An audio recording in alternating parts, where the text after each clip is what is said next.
Welcome, everyone, to the Better Patient Marketing Series brought to you by BodySite.com. My name is John Cummings. I'm the founder and CEO of BodySite.com, a wellness platform that helps doctors to systemize, automate, and deliver care to their patients through a system of delivering content and keeping track of patients. Well, today we're going to talk about something that is near and dear to my heart, and it's marketing. And I wanted to make this a series because I know that as I go through this and with the questions that I've received by email, there will be a lot of questions about methodology and technique that I'm going to cover very broadly today at first, and then in other parts of the series, dig into them in more detail.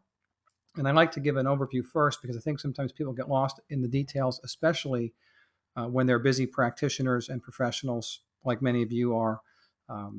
We're delighted to have so many of you interested in this seminar. I'm sorry that we weren't able to continue it on Thursday, and I appreciate you all coming back and registering for it today.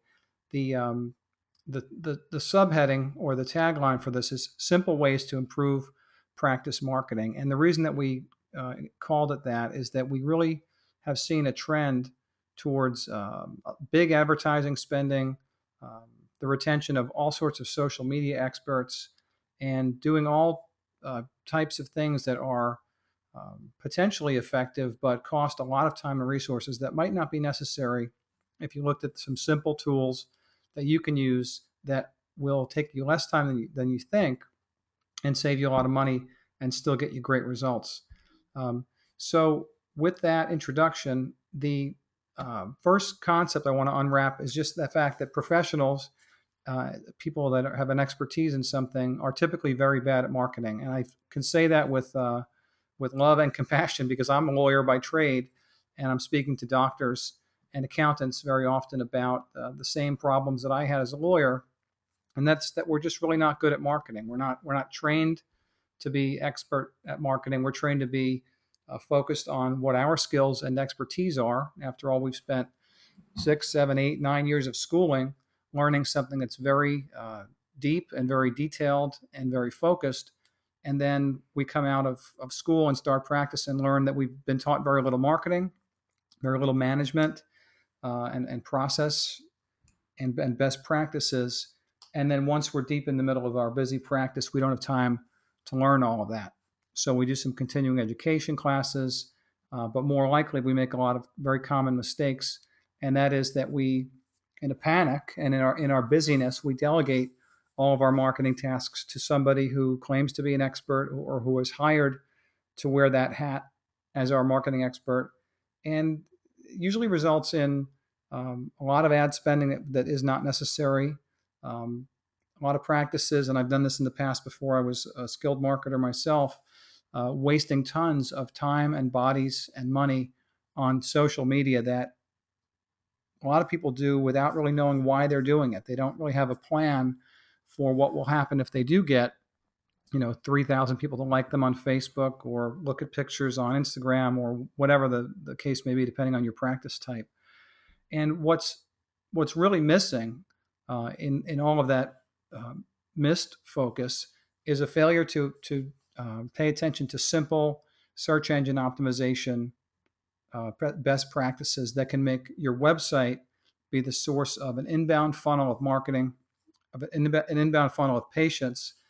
And once those patients come to your website, using campaigns, because currently, the biggest mistake I see with internet marketing and marketing in general is the constant promotion, and instead of actually giving people something of value that leads them down a path where they trust you and want your expertise. And I think more and more you're probably finding, like I have, that in the medical profession, the panache and the status that doctors have, while not being diminished by our current healthcare situation, is forcing patients to look more closely at who they're going to, why they want to use this or that provider. And so I think that brings together the profession of medicine with a very, very strong need to have best practices in simple, organic, and human marketing through your website, your brand, your credibility layer, and what you do for people when they do engage and do come to you through the internet.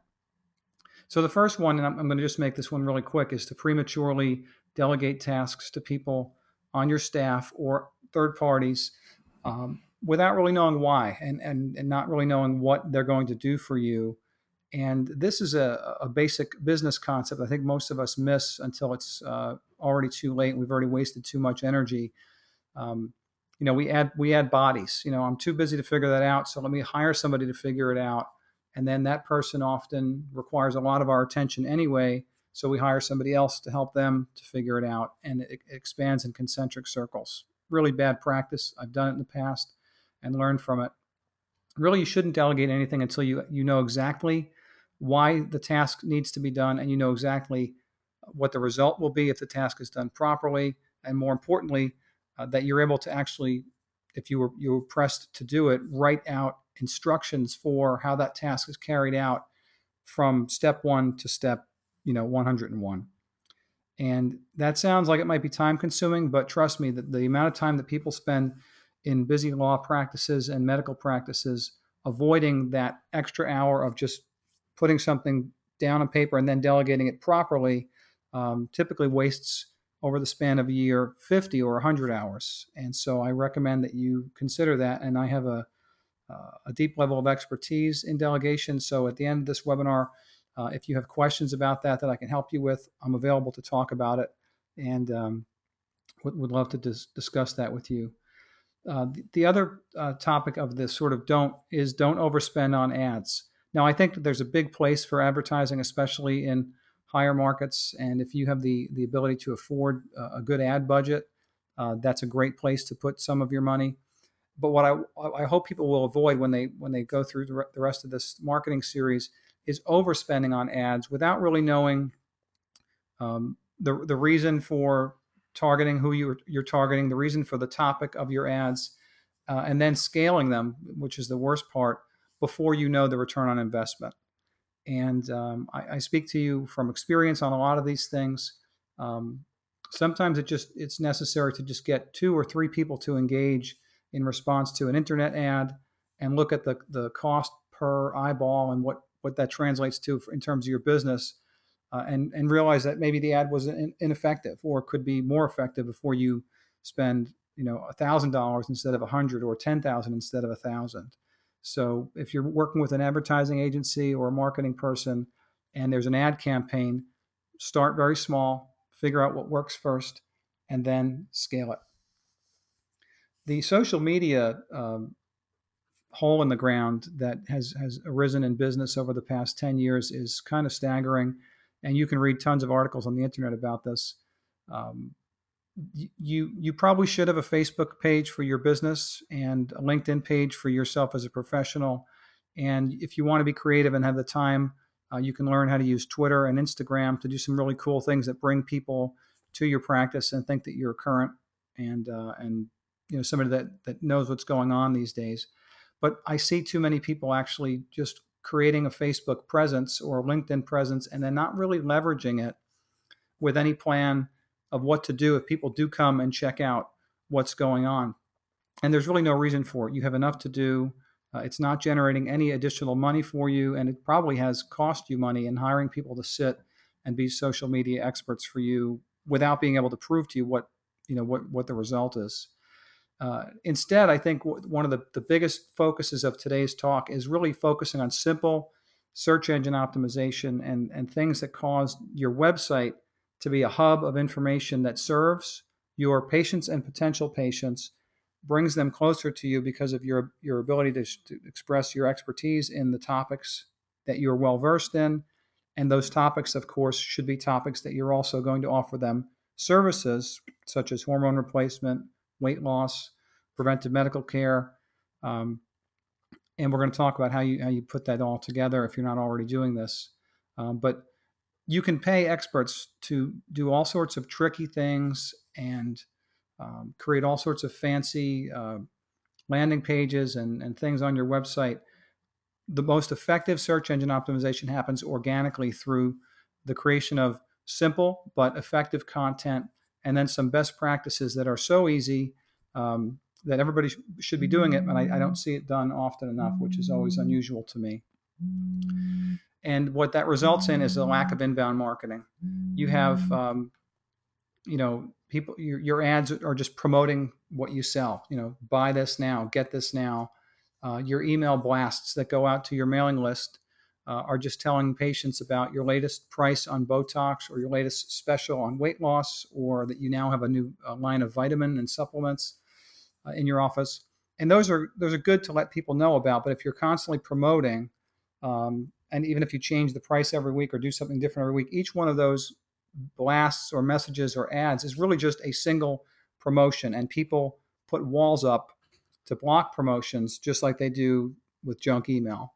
And so your services should be brought to the attention of your patients through what we refer to as inbound marketing, by educating patients about the topic that is consistent with what you have to offer in a non-salesy way. And because you're going to do it in a way that generates a lot of attention from search engines, when people search for those topics, people are going to find your webpage, read about the topic that you've written about, realize that you're an expert on that topic. And if they're in your geographical area, which is important as far as your keywords, and if they're convinced that they need what you have to offer, they're going to call you. And sometimes that might be through a series of several articles, or through a campaign where you do an email to people to opt into maybe a series of information, kind of like this marketing series I'm doing with you. At the end of this talk today, and at the end of the marketing series, I'm going to make a call to action and see if you want more help with this. And it's part of educating somebody. And then if they want your services, they're going to ask you for it rather than you having to sell it to them. Now, the next question that you might ask is, well, how does all that work? And I don't want to overcomplicate this. The basic building block of this is to create compelling content on your website, whenever possible to use video inside of that content, although it's optional to do that. I'm very, very big advocate of it, and I'll show you why in just a moment. And then having your articles and your videos use best practices when it comes to the title, the tag, and the file name. And if you're not a techno expert or a very internet savvy person, don't let this get you nervous. It's very simple. It will be like as simple as if you opened a Word document and you wanted to remember later on, that was your to-do list for Saturday. You'd give it a title: to-do list for Saturday. So when you're creating articles for your website, your title is going to have all the words in it that people are going to think to search. And I'm going to give you examples of this. You can rename your photos. So if you're going to put a photo into your article of a tomato or of a healthy person on the beach, you don't call the file tomato.jpg. You call the file healthy person on a beach who's on bioidentical hormone replacement therapy. And then that's going to give your article that much more push for those keywords. And there's a whole bunch of others that we'll cover in just a few minutes. And then when you do advertise and when you do use social media, you're not just going to push a promotion at somebody and say, come in for our lowest price on Botox or some offer like that. Instead, you'll use a campaign strategy, which is simply to say that when you email your list of patients, or when you run an ad somewhere, you don't point people at the offer. You point people at the gift, the free information, the expertise that you're sharing to create value and to create a relationship. And that's why they also call this relationship marketing. And people will respond to that. They don't put the wall up. If they're interested in it, they'll go and read more, watch more, and it may not result in a sale or a new customer or a new patient immediately, but you've established yourself as someone they trust and can go to for information. And if you collect an email address or already have their email address, that type of communication with them on 2, 3, maybe four occasions is going to result in them calling you or scheduling an appointment with you as opposed to somebody else, when somebody makes them think or they realize that they need a weight loss program, hormone replacement, some kind of anti-aging procedure, general medicine. So that's the power of inbound marketing. You're using campaigns and education instead of promotions and sales pitches.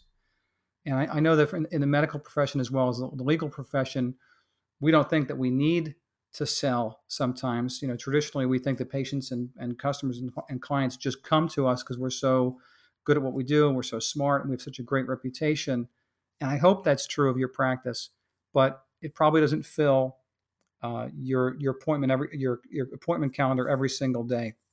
If you're already booked, for the next 3 months, all of this might be falling on deaf ears. But if you're looking for more business and more consistent business, I think that you'll find all of these practices are, going to help you tremendously, and not just in getting business currently, but in establishing an expertise and credibility layer with your website that's going to last you as a legacy for years and years to come. The more of this that you build, the more likely you'll be able, maybe in the future, to turn some of your expertise into a revenue stream beyond just your hour by hour practice every day. So how do you do all this? Well, we're gonna do another series in a week or so, where I'm going to cover in very great detail the actual technical aspects of building good articles in your website, so that you and your staff can do this very easily and in very little time when you do concentrate on this. Um, but for now, I want to just give you a quick overview. The basics of having an inbound marketing type website is that your website should be a content management system. On your screen, you'll see the letters CMS. And my favorite version of this is WordPress. And I like WordPress, first of all, because there's very few other examples of website structures that are, number one, so easy to get started with. It's a free installation on your website. It's very easy to use for anybody who's ever used Microsoft Word or Facebook, for example. And it has a built-in architecture that is brilliant when it comes to search engines. Search engines come to your website, and because every article and every category and every title is sort of built from the top down, search engines can crawl into it and find that your articles match certain keywords, and very few websites do that. And you don't even need to think in great detail about this. It all kind of happens automatically if you write good content with relevant titles and follow a couple other practices that I'll show you. Now, if you don't have a WordPress website, but you've got some other site that lets you easily create articles, that's great. If you wish that you had a WordPress website, or you want to convert to a WordPress website, I have a team that does that for me every week for very little cost. You'd be very surprised at how cheaply you can put together a complete new WordPress website, and how quickly, usually in about 2 weeks or less. And once you have that structure, you can easily create articles that represent what you do and what you know, and that can embed or can have embedded in them a call to action as part of that campaign that brings patients in closer for more information, and to be more likely to become your patients, or to become patients who utilize additional services that maybe they didn't know about, or that they didn't know you were good at. I made a really quick and dirty diagram here for the flow of this. And the three boxes on the left represent content that you might have or that you might create. And one of the biggest mistakes I see is that a lot of times people point their potential or existing customers to their social media pages. Check out our Facebook page, check out this, check out that.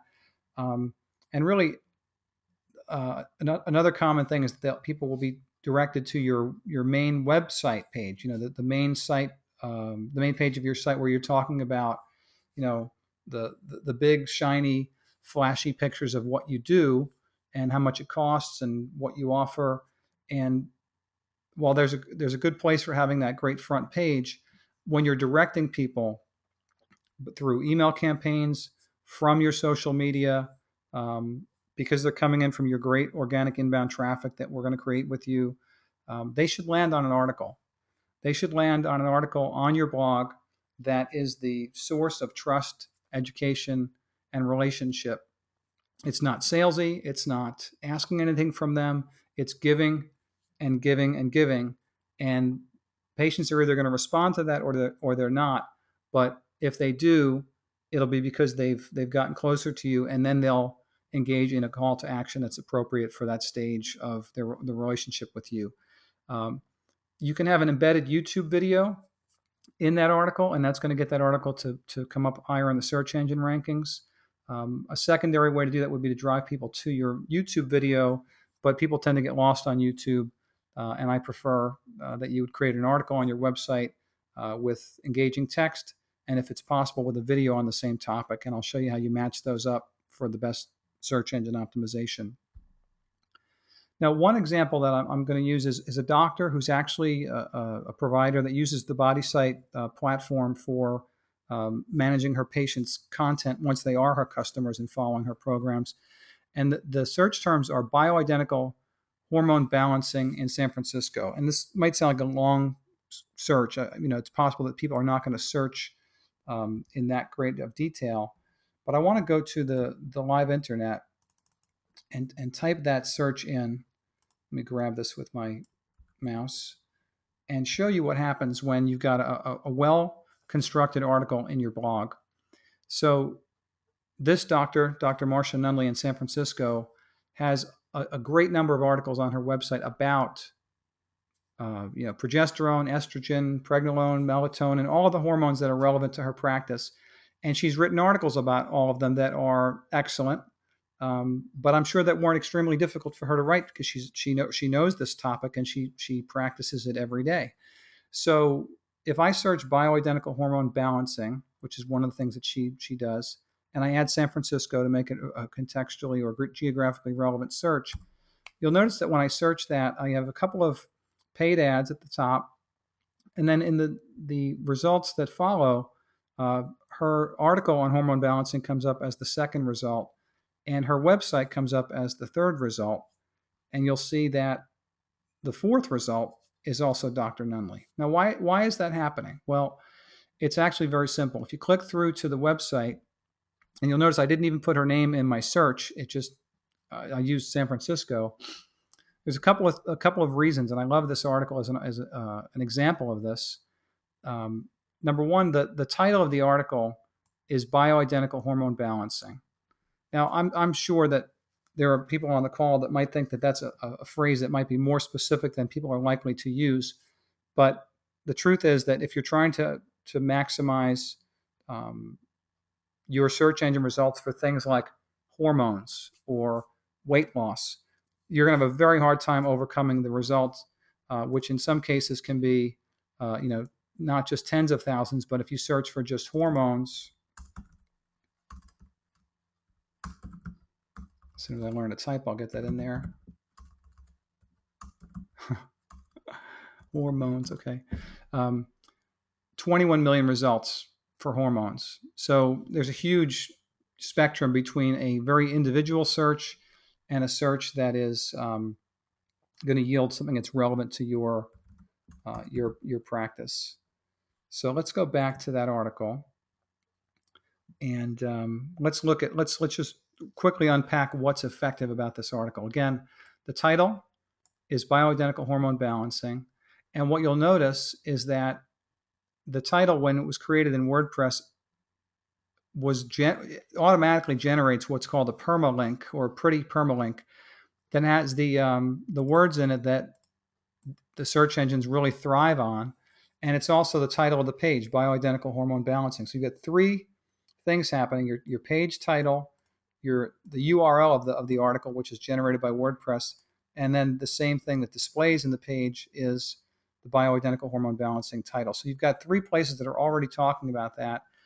And then right in the text, she's talking about it again, and not because she's trying to keyword load, although you should think about that when you're writing, but the topic is bioidentical hormone balancing or replacement.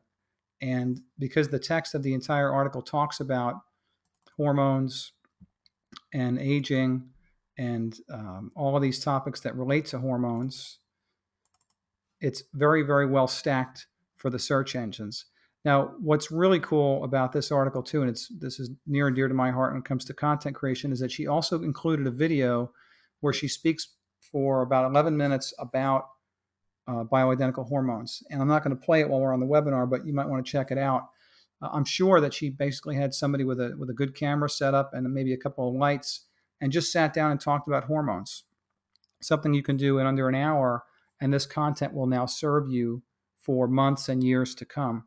And one of the ways it serves you really, really well is that when it's embedded in an article with matching keywords, so you'll see it says bioidentical hormones here in the page text, but she also named the video bioidentical hormones on YouTube. So I'm going to click through to YouTube to show that to you, and I'll mute that so you don't have to listen to that other sound. But uh, the video is entitled Bioidentical Hormones, and guess who owns YouTube? Google. So when they see things like this, where she's got the description on YouTube, she has a title on YouTube, and all of that is embedded inside of this article, Google knows, okay, this is an authority on bioidentical hormones.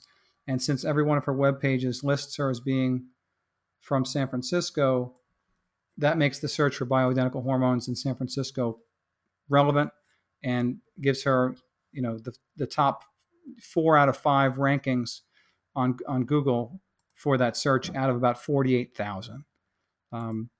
Now, how often do you need to do something like this? Well, you can build this over a short period of time, or you can do it gradually over a month by month um, schedule.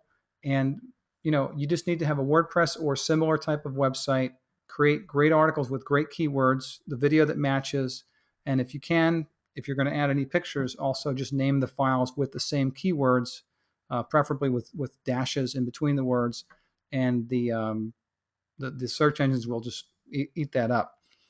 I want to give you another example because the one thing that was missing in Dr. Nunley's page was a call to action. When people get through a great article like that and they say, "Wow, she really knows her stuff," I think you can do better than to just have your contact information on the page somewhere. I prefer a call to action maybe once or twice throughout the article because people don't always read the whole thing. And at the very bottom, a specific call to action. Do you need help with your hormones? Are you experiencing any of these symptoms? I'd like to help. Call me at this number or enter your email, and we'll be sure to get you some more information about this. Requesting email is always the best practice because then you can communicate with them again if they're not already on your list. But the other example is one that is my own creation, and that is a patient marketing video that I created for the providers who use BodySite. One of the things that's requested from us a lot is marketing support to drive patients to the practice and also to be more informed about how BodySite works as part of their care at that practice. So we created a patient marketing and engagement video for doctors to use that is, can be used by any kind of doctor that's in our that's one of our providers. And I kind of just followed the regular practices that I always do in creating the article and the video. And so my video came up as the second result on the search engine results for 124 million results. So it's a pretty detailed search, but it generated 124 million results on Google, and the video comes up as the first result. So what's cool about that is that then there can be a link back to your website with some other video or some other information, or as we're trying to accomplish with the driving of traffic from the topics to the content, we have the ability to show patients, to show providers what we do, and then collect an email address so that we can contact them in the future. Because if they've come this far and they've looked at the article and looked at the video, they're typically interested in the topic, and as a result, we can engage them in a longer conversation until it's something that they find is helpful to them that they want more information about. And that's exactly what should happen with the content that you're creating. Now, the call to action is something I think that everybody's pretty familiar with. It should be subtle when it's included in inbound marketing so that it's not viewed too much as a sales pitch. You want them to just give you more information that you can use to help them get more information from you. And typically it's asking them to register or to make a phone call to call you. If you want people to register for more information, I don't recommend that you just say, join my newsletter, because people have too much of that.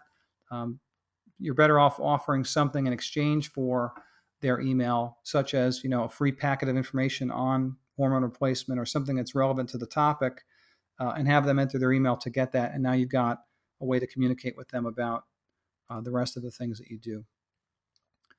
I think I've already covered this call to action, but I'm going to click on this link just to make sure.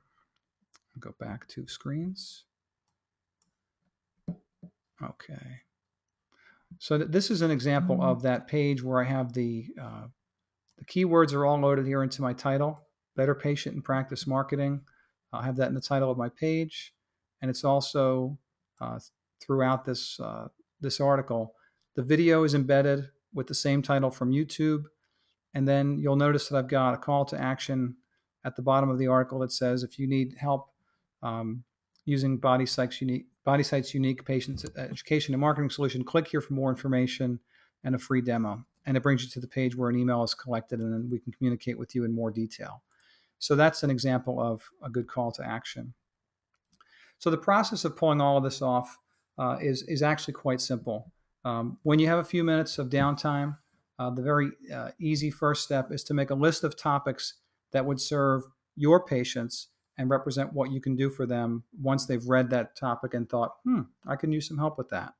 So in Dr. Nunley's case, she's a hormone replacement expert, and so she's written an article, maybe 10 or 15 articles about various hormones and hormone issues. And I'm pretty sure that the process for her started as, well, what are my areas of expertise that I can write about that I can also serve people with once they come into my office as a result of those articles.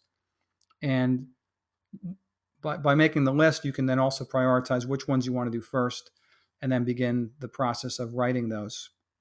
Now, this is a place where delegation can be used very effectively, as long as there's somebody in your office who, shares your expertise or is able to help you write that, and you can have somebody else do some of the heavy lifting with that. And start with one article.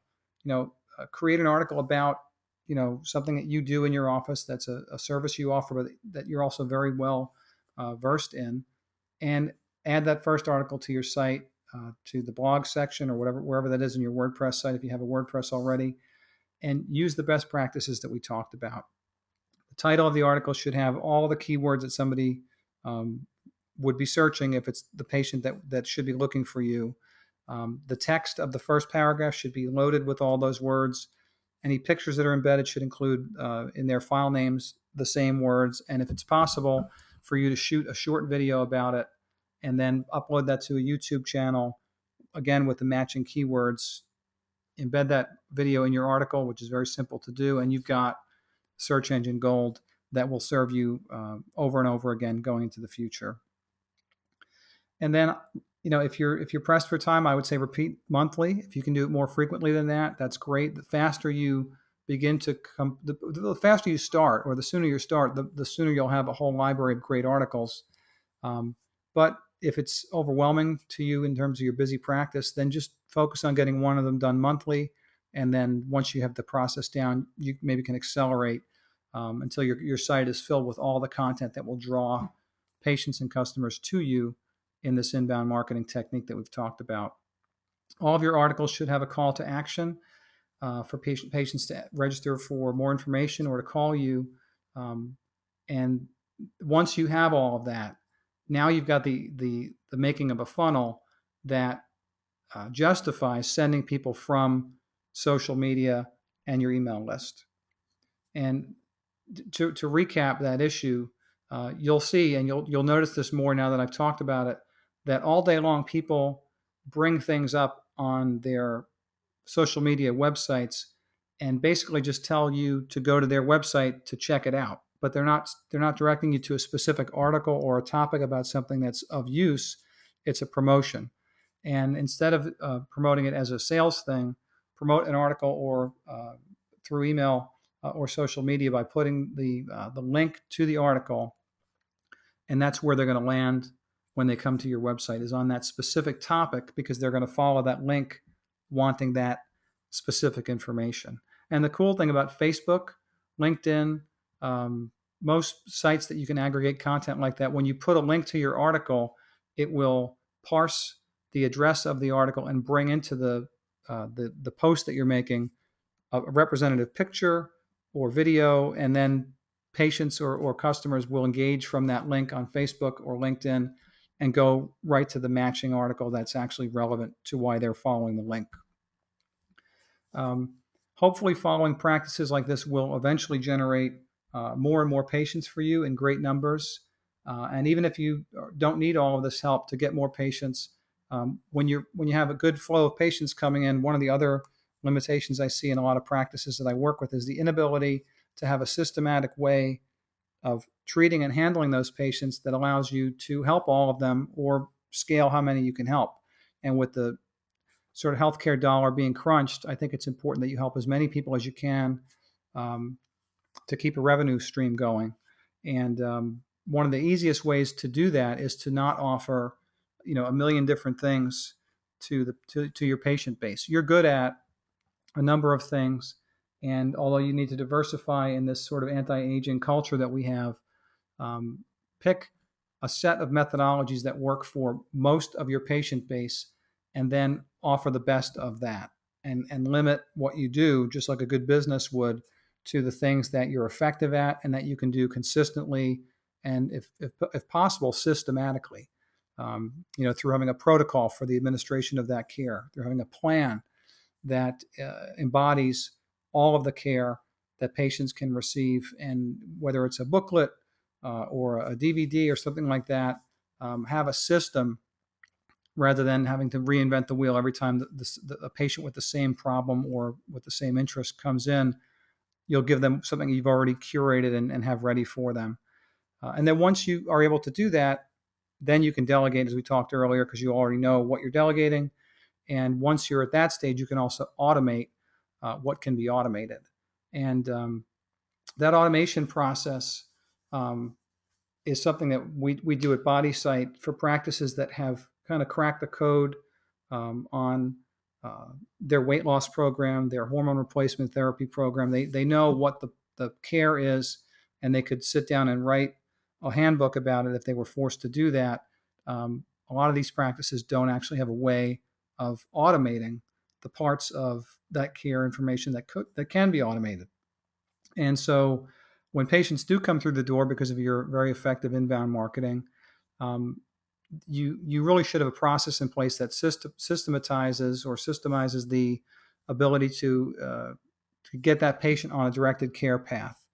And a lot of doctors, over 125 doctors now, are using BodySite to do exactly that, um, by simply taking the parts of the care protocol that patients need to follow and putting it into a systemized um, plan or program on the BodySite platform that they can enroll the patient in, and without having to explain for 2 hours to the patient what's going to happen over the next 6 months, they can tell the patient, hey, we're going to put you on a program. It looks like this. You're going to feel like that when it's over.